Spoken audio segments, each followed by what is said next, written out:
नमस्कार दोस्तों, आज हमारे साथ हैं कांग्रेस वरिष्ठ नेता अरुणेश यादव जी। अरुणेश जी, बहुत बहुत स्वागत है।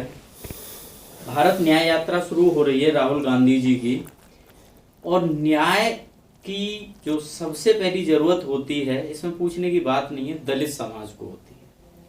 वो जो सबसे नीचे तबके के लोग हैं, जो गरीबी में किसी तरह से अपना जीवन गुजर बसर कर रहे हैं। तो सबसे पहले तो जानना चाहेंगे कि राहुल गांधी जी का इसमें क्या दलितों के लिए अलग से कुछ जोड़ा गया है, या ये अभी सब के लिए है? देखिए, जो हमारी जो न्याय यात्रा है, इसमें सभी वर्गों को लिया गया है। और जहाँ तक आप दलित, शोषित, वंचित समाज की बात कर रहे हैं, तो वो तो निश्चित तौर पे हमारी शुरू से प्राथमिकता रही है।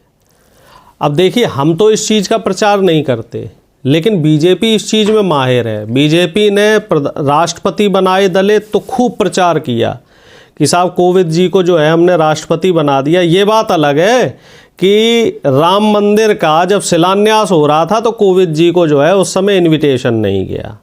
फिर उसके बाद आदिवासी राष्ट्रपति बनाई गई मुर्मू जी, तो उसका खूब प्रचार हो रहा है, जम के प्रचार हो रहा, जोर शोर से प्रचार हो रहा। ये बात अलग है कि नई संसद का जब उद्घाटन हुआ तो वहाँ भी उनको इनविटेशन नहीं गया। अब ये देखना होगा कि जब रामलला विराजमान होंगे 22 जनवरी को, तो हमारी राष्ट्रपति महामहिम वहाँ पहुँचेंगी नहीं पहुँचेंगी। लेकिन हम कभी इस तरह के प्रचार नहीं करते हैं। हमने अपने समय राष्ट्रपति हमारे टाइम पे रहे थे KR नारायणन साहब, दलित समाज से आते, लेकिन हमने कभी प्रचार नहीं किया। अब हमारे जो पार्टी के अध्यक्ष हैं वो खड़गे साहब है, वो भी दलित समाज से आते हैं। और सर्वे सर्वा इस समय पार्टी में जो डिसीजन है, लगभग डिसीजन उन्हीं के हैं।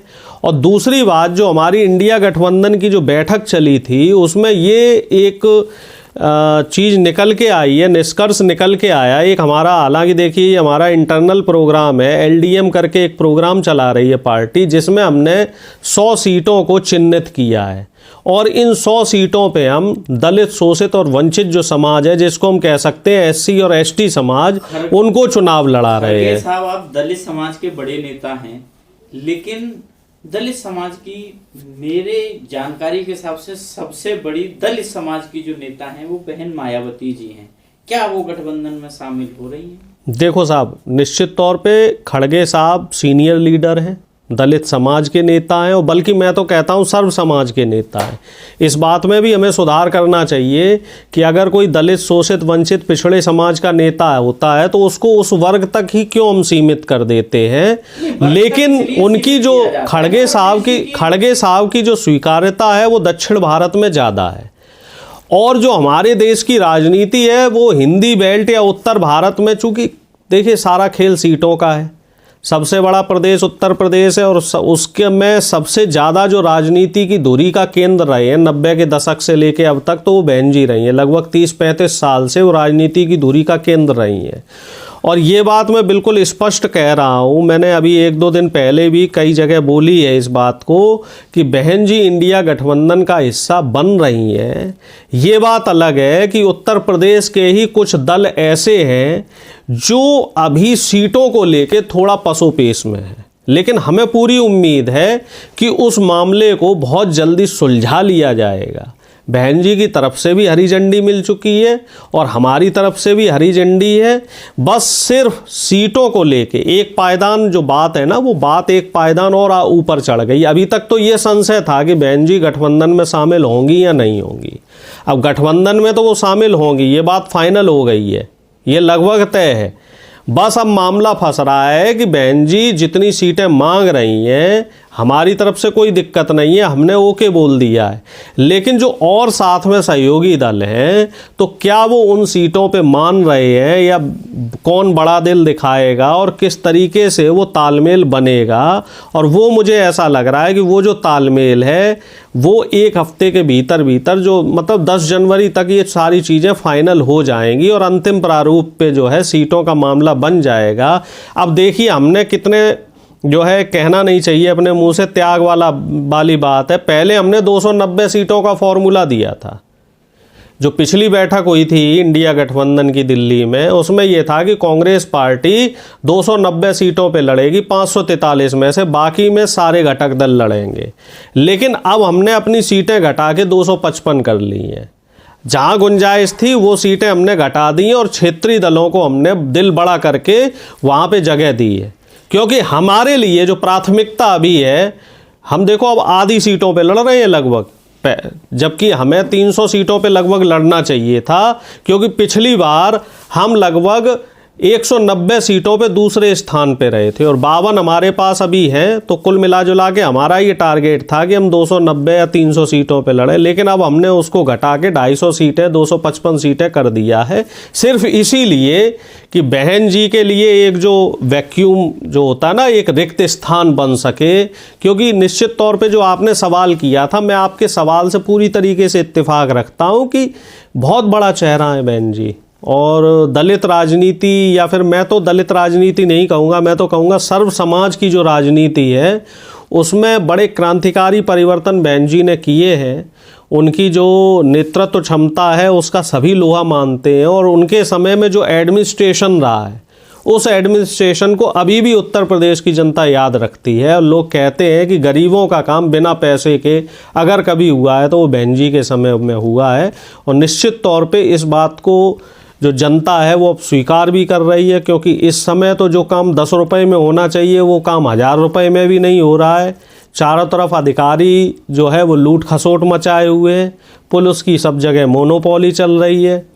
पुलिस का तो इतना बुरा हाल है कि अभी कल की मैं उत्तर प्रदेश की घटना बता रहा हूँ कि एक पीड़िता जिसके साथ बलात्कार हुआ है उसकी जो रिपोर्ट है, रिपोर्ट को पुलिस बदलवा रही है, क्योंकि उधर से जो आरोपी है वो आरोपी के ऊपर दबाव आरोपी ने पुलिस के ऊपर दबाव डाला है, और आरोपी भारतीय जनता पार्टी से संबद्ध है। तो आप इससे अंदाजा लगा लीजिए कि शासन प्रशासन और सत्ता के लोग कितने पक्षपाती हैं इस समय। और ये जो मौजूदा समय है, ये समय ये चाह रहा है कि शोषितों, वंचितों और दलितों के लिए एक विशेष अधिकार जो है वो इंडिया गठबंधन की डिमांड रहेगी। नेशनल मीडिया दिखा रहा है कि बहन जी के शामिल होने से अखिलेश जी कुछ असहज हैं, इसमें कितनी सच्चाई है? देखिए साहब, अगर अखिलेश जी असहज होते तो 2019 में उनका और बसपा का गठबंधन नहीं होता, जो साथी करके साइकिल प्लस हाथी की एक मुहिम चली थी। और मैं जहाँ तक मैं व्यक्तिगत रूप से मानता हूँ, अखिलेश जी बड़े ही सुलझे और सौम्य नेता हैं, बड़े सरल नेता हैं, और मुझे नहीं लगता कि अखिलेश जी की तरफ से कोई समस्या है। हाँ, नेशनल मीडिया को समस्या हो सकती है, बीजेपी को समस्या हो सकती है, ये उनकी व्यक्तिगत समस्या है जिसको वो अखिलेश जी के ऊपर थोपना चाह रहे हैं। ना तो अखिलेश जी को कोई दिक्कत है, ना बहन जी को कोई दिक्कत है, ना कांग्रेस को कोई दिक्कत है। दिक्कत जो है वो सारी की सारी जो है मोदी जी, योगी जी और बीजेपी को है, और वो सारी दिक्कत का प्रेशर जो है वो मीडिया के ऊपर आ रहा है। और मीडिया सारा प्रेशर, चूंकि प्रमुख विपक्षी दल कौन है, सपा है, तो वो सारा प्रेशर सपा के ऊपर डाल रहे कि भैया अखिलेश जी को दिक्कत हो रही। अखिलेश जी से आप कभी भी बात करो तो अखिलेश जी कहते भाई स्वागत है, भाई जितने ज़्यादा दल होंगे उतना ठीक है, क्योंकि राजनीति तो जोड़ने का काम है। जितने लोग जुड़ के एकजुट होके लड़ाई लड़ेंगे, संघर्ष करेंगे जनता के लिए, तो जनता निश्चित तौर पे, क्योंकि इस समय जो ये मौजूदा समय है बड़ा मुश्किल समय है। इसमें या तो आप सत्ताधारी दल की तरफ हैं, और सत्ताधारी दल की तरफ अगर आप नहीं हो रहे हैं तो आपको सत्ताधारी दल के खिलाफ रहना है और एकजुट होकर रहना है। 2019 वाली गलती नहीं करनी। 2019 में अगर वोटों का कैलकुलेशन निकाला जाए, जो अभी इंडिया गठबंधन के 28 दल बन रहे हैं, अगर बहन जी आ जाएंगी तो 29 दल हो जाएंगे। तो हमारा जो वोट है वो बीजेपी से 3 करोड़ ज़्यादा है, लेकिन चूंकि वो दल उस समय बटे हुए थे, उसका फ़ायदा जो है बीजेपी ने उठाया। चूंकि ये लोग भाई अंग्रेज़ों के चाटुकार रहे हैं, चापलूस रहे हैं, पेंशनें ली हैं इनके पूर्वजों ने अंग्रेज़ों से, तो डिवाइड, डिस्ट्रक्शन और डाइवर्जन वाली पॉलिसी रही है इन लोगों की, बीजेपी के लोगों की। और ये लोग इसीलिए चाह रहे हैं कि इस बार भी ये लोग आपस में बट जाएं, और उसका माध्यम इन्होंने मीडिया बना रखा है कि मीडिया के जरिए ये लोग लोगों को भटकाना चाह रहे हैं। ये लोग भटकाने, लटकाने और अटकाने का काम करना चाह रहे हैं। हमसे जुड़ने के लिए बहुत बहुत धन्यवाद अरुणेश जी, और उम्मीद करेंगे जल्द जुड़ें। जी बहुत बहुत शुक्रिया।